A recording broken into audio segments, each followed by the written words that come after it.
इस वीडियो में हम समझेंगे कि टेंस होता क्या है और इसके बाद हम समझेंगे कि टेंस के कितने प्रकार होते हैं और उसके बारे में भी जानेंगे। तो सबसे पहले हम समझते हैं टेंस क्या होता है। अभी के बच्चे को अगर पूछा जाए कि टेंस क्या होता है तो केवल ये इतना ही पता होगा कि काल होता है। और उसके बाद अगर कुछ बच्चे से पूछा जाए कि टेंस के कितने प्रकार के होते हैं तो कुछ बच्चों को पता ही होगा कि टेंस 3 प्रकार के होते हैं, प्रेजेंट टेंस, पास्ट टेंस और फ्यूचर टेंस। लेकिन उसके बाद अगर पूछा जाए प्रेजेंट किसको कहते हैं तो कुछ बच्चे केवल इतना ही बता पाएंगे कि जिसके लास्ट में है हो उसको प्रेजेंट टेंस कहते हैं, और जिसके लास्ट में था हो उसको पास्ट टेंस कहते हैं, जिसके लास्ट में ग हो उसको फ्यूचर टेंस कहते हैं। लेकिन आज हम इसको नए तरीके से समझेंगे और जानेंगे कि आखिर है क्या। देखिए, सबसे पहले हम समझते हैं कि टेंस है क्या। टेंस एक space of time of action और स्टेट। टेंस जो है ये बताता है कि कोई भी काम और स्थिति किस समय हुआ, कोई भी काम कौन सा समय में हुआ, ये हमको कौन बताता है, टेंस बताता है। There are 3 types of tense. Tense 3 प्रकार के होते हैं। अब हम समझते हैं कि पास्ट टेंस किसको कहते हैं। Past tense express that the action has already happened. Past tense कहते हैं कि वैसा काम जो पहले ही हो चुका है, मतलब जो पहले काम खत्म हो गया है उसको हम कहते हैं पास्ट टेंस। और अब हम समझते हैं प्रेजेंट टेंस किसको कहते हैं। Present tense express that the action has happening now.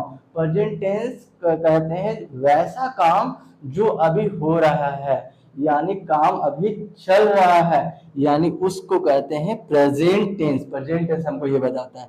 Future tense express that the action happen letter.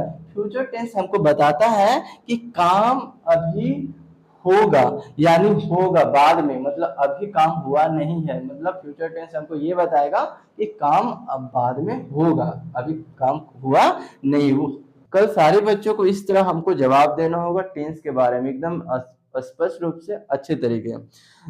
Tense expresses the times of action or state. There are 3 types of tense. The past tense expresses that the action has already happened. Present tense expresses that the action has happening now. Future tense expresses that the action will happen later. है ना। Definition के साथ साथ याद रखना होगा। देखो कुछ हार्ड नहीं है, थोड़ा सा याद रखना, केवल इसमें वर्ड मीनिंग को चेंज करना, थोड़ा सा वर्ड को। ऑलरेडी हैपेंड, हैपनिंग नाउ, और यहाँ क्या लिखा हुआ है, विल हैपन लेटर। फिर से देखो अपने से बोलना, यहाँ पर ये ध्यान रखना कि हम कोई भी क्वेश्चन इसमें नहीं करने वाले हैं, सीधे तुम लोगों को बोलेंगे टेंस और टाइप्स ऑफ टेंस के बारे में यहाँ बताओ। तो सिंपल सा अपने वर्ड में इंग्लिश से बताना। Times expresses the times of action और state. There are 3 types of tense. में पास्ट टेंस, पास्ट टेंस में क्या बोलेंगे, past tense expresses that the action has already happened. और फिर उसके बाद क्या बात करेंगे, present tense. Present tense expresses that the action happening now. Future tense, future tense expresses that the action will happen later. इस तरह करके आप लोग को भी कल बताना है। आप समझ में आया। आज हम समझ गए कि प्रेजेंट टेंस टेंस किसको कहते हैं, प्रेजेंट टेंस किसको कहते हैं, फ्यूचर टेंस किसको कहते हैं, और पास्ट टेंस भी किसको कहते हैं। समझ में आ गया ना। चलिए कल आप लोग से सुनते हैं।